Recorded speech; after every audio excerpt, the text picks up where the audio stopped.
यह कथा महाभारत काल की है, जब कृष्ण दर्शन को व्याकुल उनके भक्त सुरथ ने अर्जुन से युद्ध करना तक स्वीकार कर लिया था। हालांकि श्री कृष्ण ने इस युद्ध को रोकने का बहुत प्रयास किया था, लेकिन सुरथ की भक्ति के आगे श्री कृष्ण भी हार मान गए थे। दरअसल हुआ यूं कि महाभारत युद्ध के बाद जब युधिष्ठिर ने अश्वमेध यज्ञ करने के बाद यज्ञ का घोड़ा भ्रमण के लिए छोड़ा, तब चंपकपुरी के राजा हंसध्वज और उनके बेटे सुरथ ने श्री कृष्ण के दर्शनों की लालसा से अश्वमेध के घोड़े को पकड़ लिया। पिता और पुत्र दोनों ही श्री कृष्ण के परम भक्त थे और उन्हीं के हाथों से संसार का त्याग करा चाहते थे।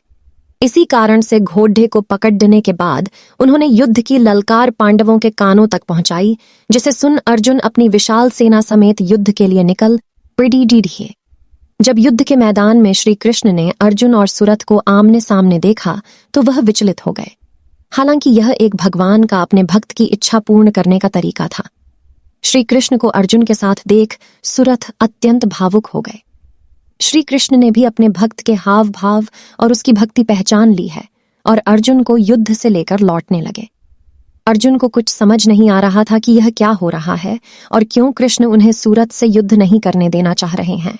वहीं दूसरी ओर सुरथ ने जैसे ही कृष्ण को लौटते देखा, वह समझ गए कि ऐसे तो उनका उद्धार श्री कृष्ण के हाथों संभव नहीं। लिहाजा उन्होंने अर्जुन का बहुत देर तक और बहुत दूर तक पीछा किया और अर्जुन को युद्ध के लिए ललकारा।